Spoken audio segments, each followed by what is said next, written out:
Are you fine? Not scared or panicked? I'm fine. Something like that isn't enough to ruffle my feathers. I was able to ditch that guy no problem. But that does beg the question. Who was it that was following us? When we split up to lose him, it looked like he went after you, Judy. What amazes me more than anything is that you realized that he was following us. I would have never noticed that someone was behind us. Huh. I have eyes in the back of my head. It's going to take more than sulking in the shadows to be able to get to me. Yeah, I suppose so. Your self-confidence is one of the things that I love about you. But is there any reason that someone would want to follow you? Did you piss off any patients or their family members? Well, nothing comes to mind off the top of my head. I'm highly respected by my colleagues, and I'm well loved by all patients I work with. Again, that's not really something that you say about yourself, but that seems to be true whenever I go pick you up. True. We were being followed, but I didn't feel any animosity from his gaze, and there was no aggression in his stance. You truly are something else, aren't you? It was so exciting. That was the first time in my life I've ever been followed. I felt like Jason Bourne. I admit that there was a bit of a thrill in it, but I wish you would understand that it could have been dangerous. I know I may be overthinking things, but you know how much I worry about you. For the foreseeable future, I will be picking you up by car. This isn't up for debate. Come on, I'll be fine. I can defend myself. In a straight fight, I know there's no way you could lose. But if they attacked you from behind with a weapon, then it would be game over. For my own peace of mind, please wait for me to pick you up by car, okay? All right. You were too sweet on me. I can't believe this is happening right before our wedding. I hope this doesn't jinx anything or cause any other problems. That's right. Let's go to your hometown so I can introduce myself to your father. Yeah, my dad is, to put it nicely, a hard-headed, proud blue blood that puts on airs in front of everyone he meets. Nicely? Coming from you, that's quite the burn. It sounds like a great challenge, but I doubt there's a family that wouldn't want me in their family. Again, where you get your self-confidence puts me in awe. But you're right, the rest of my family is already dying to meet you. My father is always going on about upholding the family name and how we should be careful about what kind of people we interact with. It was always embarrassing to hear him go on tirades about it. I just wanted to be a normal kid and enjoy what everyone else was doing. Can you believe that he called us modern-day aristocrats? Wow, that story is cringe. I know, right? I honestly thought about not going to visit him because he can be so pretentious and hard to deal with. Somehow he sniffed out who I was dating and demanded that he see you face to face. A sixth sense or some stupid thing like that, he said. Well, in most cultures, it would be unthinkable not to introduce yourself to the family, especially when we're about to get married. So I'm cool with it. Don't worry too much. You know me. I'll make it work out, and it'll be fine. I know you can get through any situation. I just don't want the experience to leave a bad flavor in your mouth. It's still not too late to pretend we never got his summons and leave him to stew on his high horse. No, we gotta do what we gotta do. I want to do things right. It doesn't matter who the other person is, but we should get to know each other's families. Because marriage is not just the pairing of two people, but two whole families. You're straight a shooter as they come. And of course, you're right again. I suppose I should just sit back and watch the sparks fly as the two most stubborn people I know meet for the first time. Soda and popcorn recorded, uploaded, and went viral. I'll be fine. I'm an adult, and I can control myself. Let's just hurry up and meet up at home. You worry too much. Do you want that guy to pick up on my trail again? Oh, geez, no. Yeah, let's go home. Judy, where are you now? Are you okay? Are you hurt? I'm fine. I just went outside for a little bit to cool my jets and clear my mind. Wow, that went far worse than I could have ever imagined. Trying to pour a pot of hot coffee on me was something that even surprised me. Thank God your reflexes are so fast. It's like watching a Jedi in action. You started moving at the same time he began his stupidity. It was like you knew it was coming. It's not that big of a deal. I didn't see him since he was in my blind spot, but I felt that something was off. That only happens right before someone tries to hurt you. I guess that only makes me seem more like a Jedi, right? Yes! That or Spider-Man. That's me. By the way, where are you? I left right after you to follow, but can't see you anywhere. Oh, I'm at a park in front of the forest, sitting on a bench. Come and get me? I'm a bit parched, so can you bring me something to drink on your way? Wait, Willow Park? That's more than a mile away. It's been less than 5 minutes. It's not even a straight line from here. It is if you go through some yards and gardens. Did you really straight shoot it through a mile of residential units? Parkour. My God, you're amazing. Whatever. Hurry up and pick me up. Yeah, sorry. I'll grab my keys and pick you up. Judy, this is Albert's father, Ryan. Mind telling me how you got my WhatsApp ID? That's not important right now, but I know that I can do a lot more than that. From here on out, I will not allow you onto my property a second time. Of course, that includes ever seeing or contacting my son Albert again. Really? You got a valid reason to outcast me? When you come from a name as prestigious as ours, it would be unthinkable to take an uneducated little girl like yourself into our great family. You never even graduated from a university.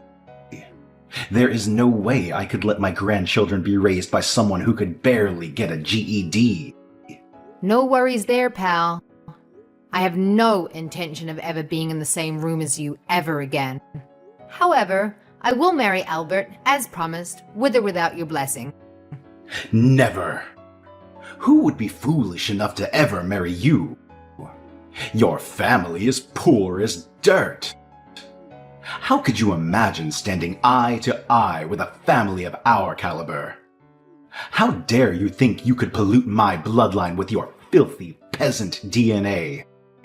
Ooh, them be fighting words, old man. But I couldn't care less about how much you badmouth my family. It's true that my family was not well loved by any means, but we were happy and had all our needs met by parents who loved us. Probably because we didn't have the same idiotic family members spouting off about our special status as a noble family. To be talked to in such a way by the proletariat is insulting to the greatest degree. Boo-hoo. Why don't you go and wind up your country club friends and have them stroke your ego until you feel better? Because an inner city girl hurt your fragile feelings. Aww. On the other hand, you talk about being from such a great family. But do you walk the walk? In what way are you more successful than a commoner like me? I graduated from an Ivy League school and was immediately hired by a Fortune 500 company. With my achievements, I became the youngest vice president in the company's history. How about that? Does a peon like you have a resume like that? Oh, wow. Truly a credit to your name. With a history like that, you can add trying to pour hot coffee over your son's fiancé and failing. Man, it's amazing what life throws at you and to see how you react to it. You should be grateful it was just a cup of coffee. I can't stand that not only are you trying to marry out of your class, but you have the gall to talk to me in such a disrespectful tone. I'm not asking you to stand for anything. Albert and I are getting married, so you can just leave me alone. I simply will not allow my son to marry a girl who has never graduated university. Oh, so you're a measure of nobility. Is it proportional to a person's academic achievements? You do understand how dumb and stuck up that sounds when you say it out loud, don't you? Shut your filthy mouth. Don't think you can change your station in life by trying to marry up into our family. Every single person in my family has graduated from university just to show you how much we value education. If you push me any further, I will not be held responsible for what happens to you. Look, I really don't care what you try to do or why you think threatening me is going to scare me off. That only works on your subordinates at work. And on the subject of universities, you do know that I graduated, right? Graduating at 19 years old is what you've said. That is not university. Little girl, that is called community college. You do understand the difference, don't you? One selects for society's future leaders, and the other provides basic courses so the masses don't embarrass themselves in public. You're simply a bad match for my son who's on the fast track for the good life and will bring so much honor to our family. And find a girl worth fighting for. Yes? What are you talking about? The weddings are off as far as I'm concerned, so get an education if you want to have a chance of marrying up for your spotty heritage. I skipped a few grades and finished med school at 19. Like I'd believe that.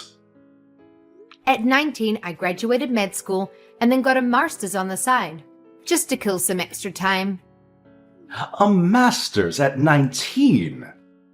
Impossible. You should learn how to lie better.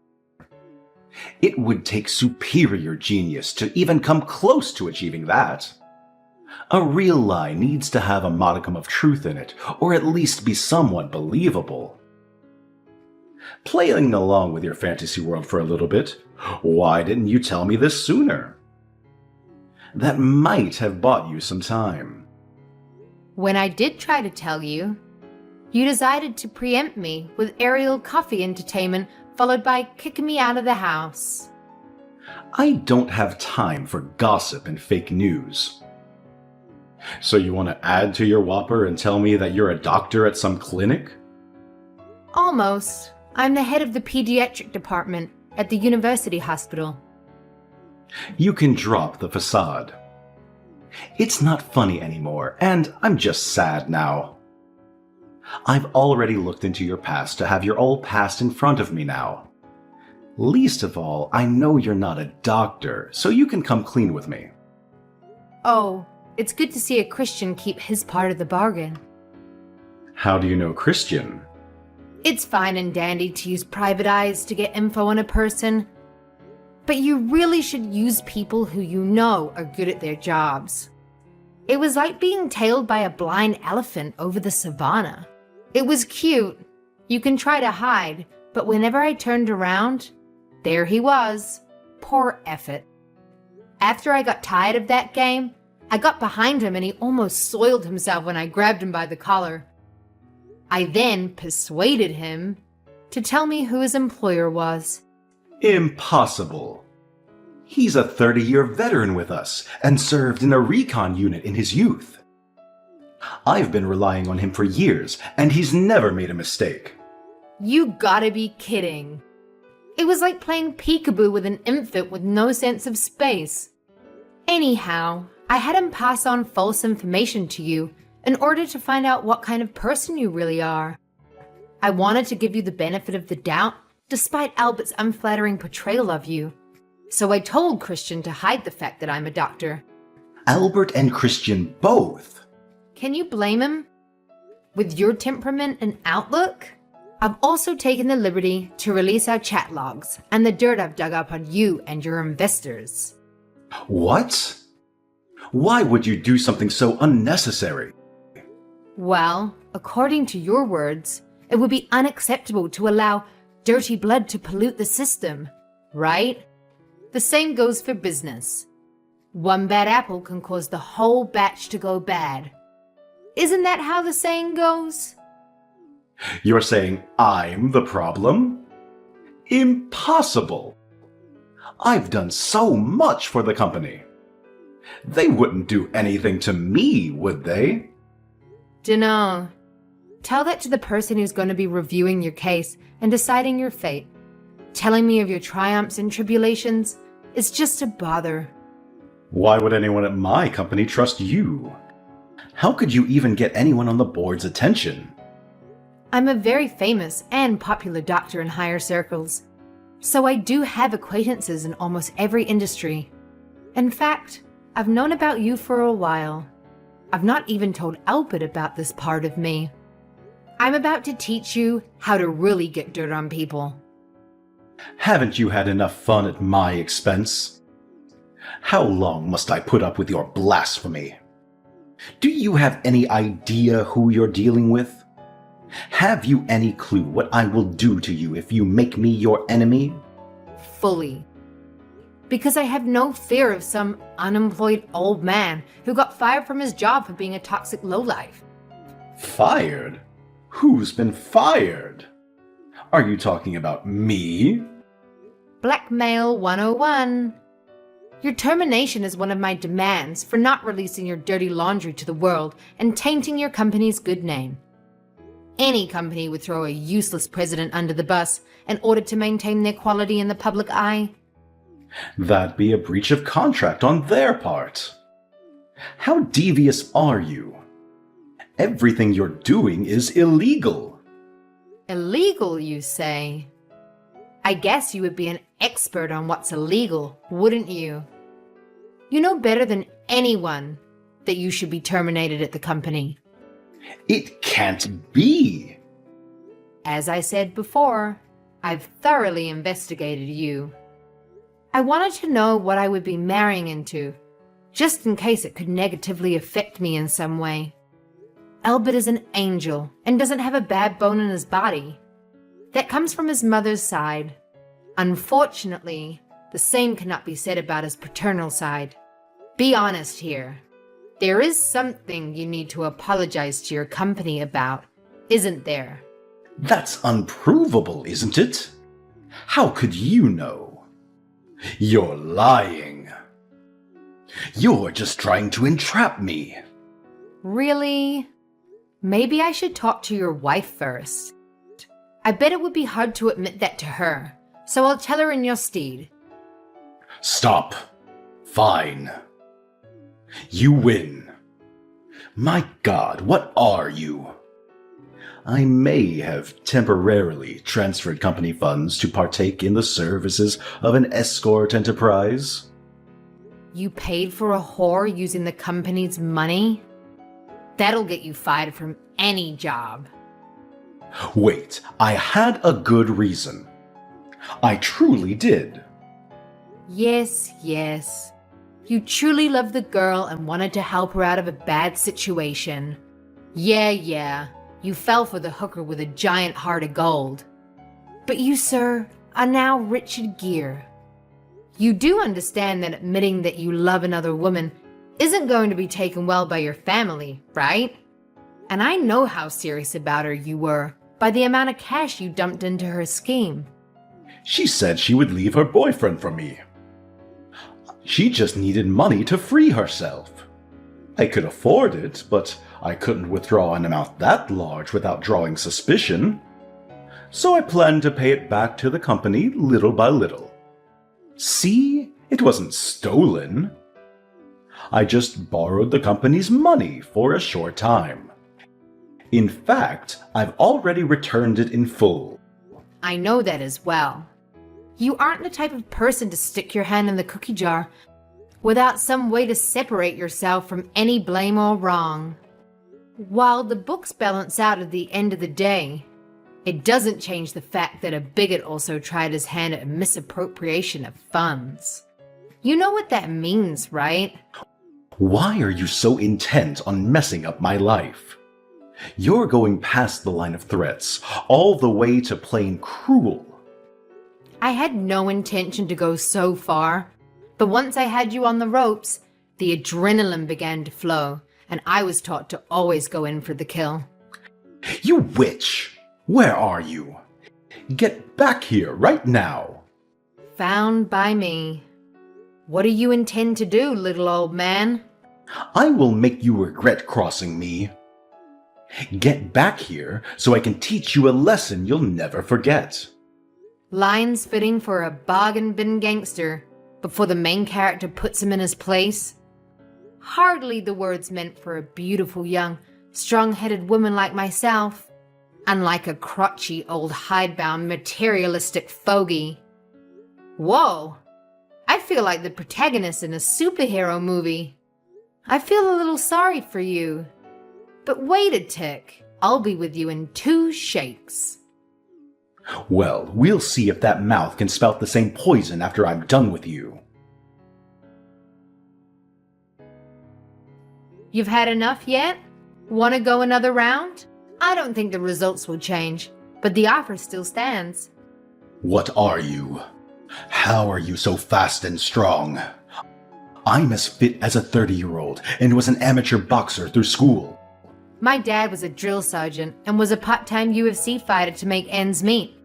Since we could stand, he trained us all in self-defense and self-reliance. A UFC fighter? He pushed his reflexes, hand-eye coordination, and martial arts skills to the absolute limits a human body can handle. That discipline and focus he installed in me ended up helping in school as well. But I did surpass him in middle school and haven't lost to him since. He holds me as his greatest success and still makes me come weekly to spar with him. So, as you can see, I'm not only a genius in academics, but a genius with my fists and feet as well. I only became a doctor because it helps others, pays well, and is relatively easy for me. Hubris much? It's only hubris when you lose. Until then, it's cold confidence. So now you know who I am. I'm a totally different class from you. You still want to cross me? Class? I was born into the most prestigious family in the state.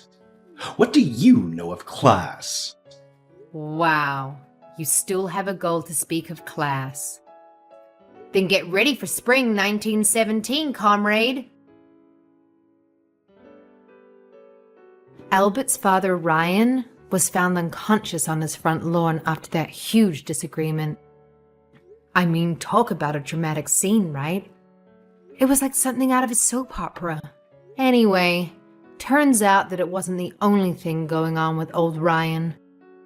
There was some serious evidence of embezzlement piling up against him too. So you can guess what happened next. His company wasted no time in giving him the boot. Yup, he was quickly and quietly terminated, leaving him high and dry. Now, as if that wasn't enough, all of this was like the final straw for his long-suffering wife. Can you blame her, though? I mean, the guy was not only unconscious on the front lawn, but he was also cheating on her. That's a recipe for disaster right there. So she did what any self-respecting woman would do in that situation. She filed for an immediate divorce. And boy, did she not hold back. She went for the big guns and claimed a huge alimony payment. Good for her, I say. Gotta secure that bag. But wait, it gets even juicier. The rest of Ryan's family, you know, his brothers, sisters, cousins and whatnot, they were absolutely disgusted by Ryan's actions. I mean, who wouldn't be? So they decided to cut him off completely. Can you imagine? They removed him from the family tree like he never existed. Ouch. That's gotta hurt. Meanwhile, here I am, welcomed into the family with open arms. I'm like the golden child, the prodigy daughter-in-law. They love me, and I love them right back. Now let's talk about Ryan's current situation. It's a really sad story, I tell ya. He's stuck living in this tiny one-bedroom apartment, working as a night manager just to make ends meet. I mean, talk about a fall from grace. He used to be all high and mighty, preaching about the importance of bloodlines and stuff. And now look at him, scrubbing floors and cleaning up other people's messes. Life has a funny way of teaching lessons, doesn't it? But hey, enough about Ryan. let's focus on the bright side of things. After all that drama and chaos, Albert and I found each other. We got married, and guess what? We welcomed our first child into the world just a year later. It's like a fairy tale ending, you know? Both our families have come around and embraced us with open arms. They've put all that dirty business caused by that bigoted old man behind them. It's all about love and support now. And let me tell you, Albert, he is such a sweetheart. He always praises me, saying that with me, our family has nothing to worry about. And you know what? It makes me feel so good, because he's absolutely right. We've built a strong foundation of love and trust, and nothing can shake us. So yeah, life has its ups and downs, but as long as we have each other, we're unstoppable.